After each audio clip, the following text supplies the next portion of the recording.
ذوالفقار علی بھٹو ایک نہیں ہے، دو ذوالفقار علی بھٹو ہے، ایک جو یہاں کھڑا ہے اور دوسرے آپ، ہر ایک آپ میں سے۔ تو خدمت کرو گے، محنت کرو گے، لڑو گے، مرو گے اور جدوجہد کرو گے، ایمان سے کرو گے، خدا کی قسم کرو گے۔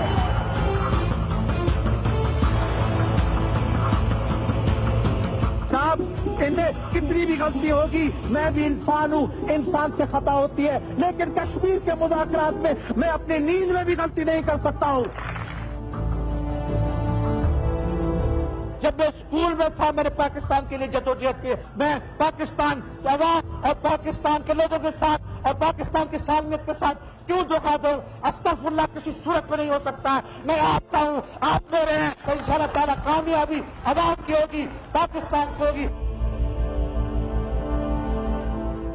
یقیناً ذوالفقار علی بھٹو پاکستان کی ان شخصیات میں سے، یا دنیا کی کچھ ان شخصیات میں سے ایک ہیں کہ جن کے نظریے سے آپ اتفاق کر سکتے ہیں، جن کے نظریے سے آپ بھرپور اختلاف کر سکتے ہیں، لیکن جن کو آپ اگنور نہیں کر سکتے، جو کہ پاکستان کی سیاست میں آج بھی irrelevant نہیں ہو پایا ہے۔ پاکستان کی سیاست میں دہائیوں تک ووٹس کی تقسیم اور تفریقی پرو بھٹو اور اینٹی بھٹو بنیادوں پر ہوتی رہی ہے۔ یہ ایک سوال ہے کہ آگے بھی ایسا ہونا ہے یا اب ایسا ہوتا ہے یا نہیں ہوتا، لیکن آج بھی ذوالفقار علی بھٹو کا اثر و رسوخ پاکستان کی سیاست میں قائم بھی ہے اور ریلیونٹ بھی ہے۔ آج بھٹو صاحب کی 89 یوم پیدائش ہے۔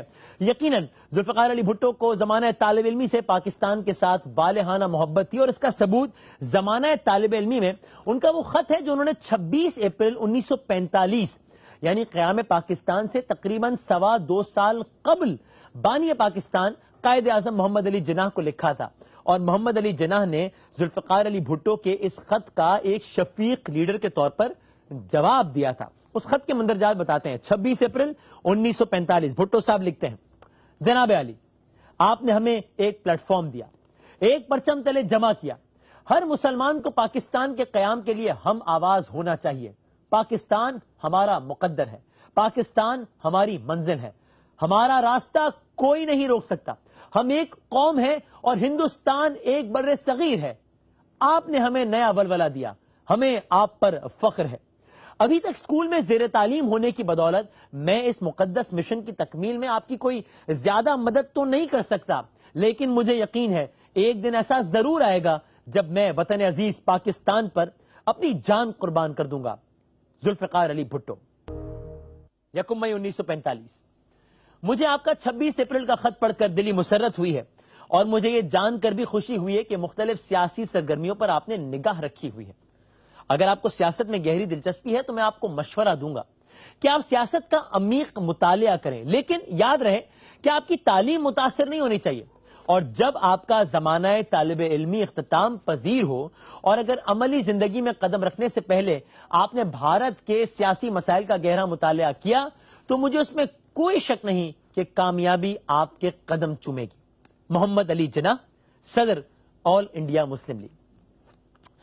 چاہے ان کے سیاسی نظریے سے کسی کو کتنا اختلاف ہو، اور ظاہر ہے ہر کسی کا حق ہے، لیکن ایک بات روز روشن کی طرح آیا ہے کہ کامیابی نے ذوالفقار علی بھٹو کے قدم چومے۔ کامرانی ان کا مقدر بنی، لیکن تقدیر کھڑی مسکرا رہی تھی۔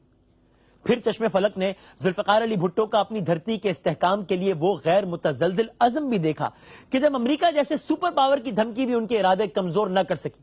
یہ 1970 کی دہائی کا وہ زمانہ تھا جب بھارت نے ایٹم بم بنا لیا تھا اور پاکستان نے ایٹم بم بنانے کی کوششیں تیز کر دی تھی۔ امریکہ کے اس وقت کے وزیر خارجہ ہنری کسنجر پاکستان کو ایٹم بم بنانے سے روکنے کے لیے پاکستان آئے۔ اس موقع پر ذوالفقار علی بھٹو اور ہنری کسنجر کے درمیان یہ تاریخی مکالمہ ہوا۔ ہنری کسنجر کے اس وقت کے پروٹوکول آفیسر جیرارڈ فرسٹن نے بھی اس مکالمے پر مہر تصدیق ثبت کی ہے۔ ذوالفقار علی بھٹو اور ہنری کسنجر کے درمیان وہ دلچسپ اور تاریخی مکالمہ یہ تھا۔ ہنری کسنجر: مسٹر بھٹو، آپ کو یہ پروگرام یعنی کہ ایٹمی پروگرام فوراً بند کرنا ہوگا۔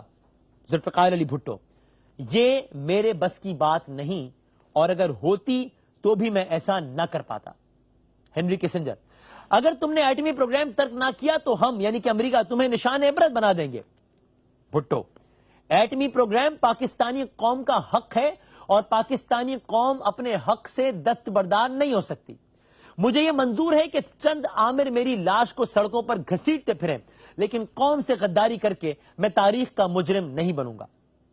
ذوالفقار علی بھٹو کو ختم کر کے شاید کچھ اندرونی اور بیرونی حلقے سمجھے کہ انہوں نے بھٹو کو نشان عبرت بنا دیا ہے، لیکن گھڑی خدا بخش کی روشنیاں آج بھی بتاتی ہیں کہ وہ نشان عبرت نہیں بنے، بلکہ ان کا مقبرہ نشان الفت بنا. بلکہ کروڑوں پاکستانیوں کے دلوں میں زندہ رہنے والا ذوالفقار علی بھٹو مر کے امر ہو گیا.